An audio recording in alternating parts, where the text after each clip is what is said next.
But why is the golden age of infrastructure only at the time of Marcos and now at the time of Duterte? Where in between, you've been using all these monumental projects of Marcos and passing it off as your own, but you didn't really make any more of it. It's only now that we got pretty nice infrastructure with the build of President Duterte, whose blueprint came from Ferdinand Marcos, right?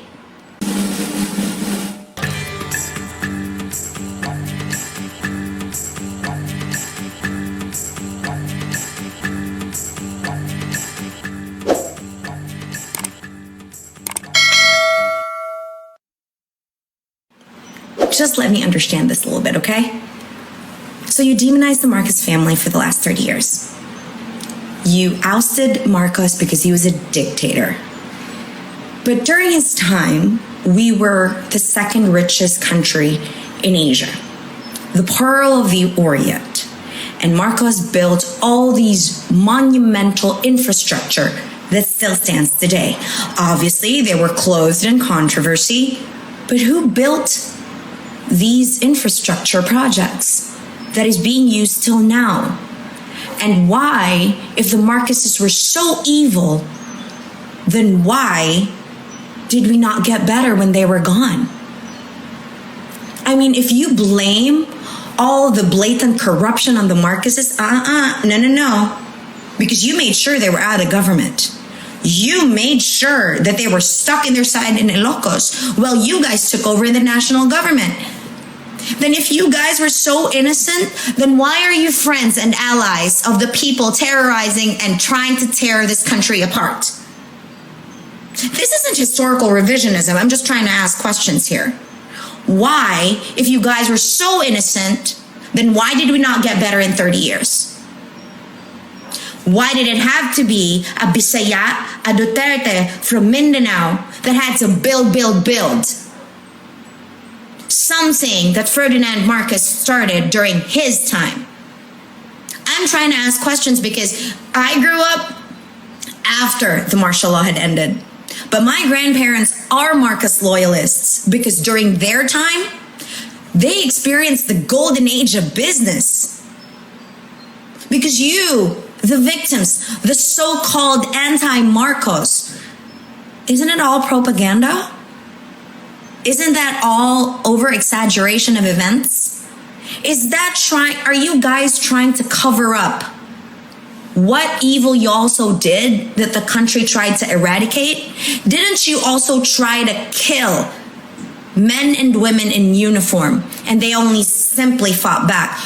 That's the kind of thing that doesn't make sense to me though, because if you guys are the innocents and you guys are the betterment of the Philippines, then why were we poor for 30 years? And why did the allies that you put in place make us poorer, make us dumber?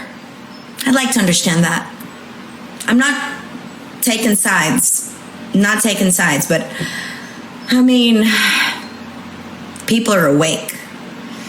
And sometimes what you say in your propaganda doesn't really make sense anymore because the ones flouting the propaganda are the communists that want to tear this country apart. It's the CPP, NPA, NDF that sprout all of these lies. So why would we believe you if your allies are the terrorists trying to destabilize the country now?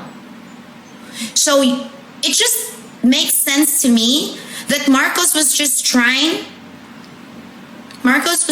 to protect the Philippines from the cockroaches. The same way that Duterte is trying to end these cockroaches. I get it now. For 30 years, it was your allies that were in place, the yellow tards. But why is the golden age of infrastructure only at the time of Marcos and now at the time of Duterte? Where in between, you've been using all these monumental projects of Marcos and passing it off as your own, but you didn't really make any more of it. You always say, oh, because he stole so much. Oh, there's national debt. Heck, honey, there's national debt till now, but it's only now that we got pretty nice infrastructure with the build of President Duterte, whose blueprint came from Ferdinand Marcos, right? Wala lang. Just something that I thought of.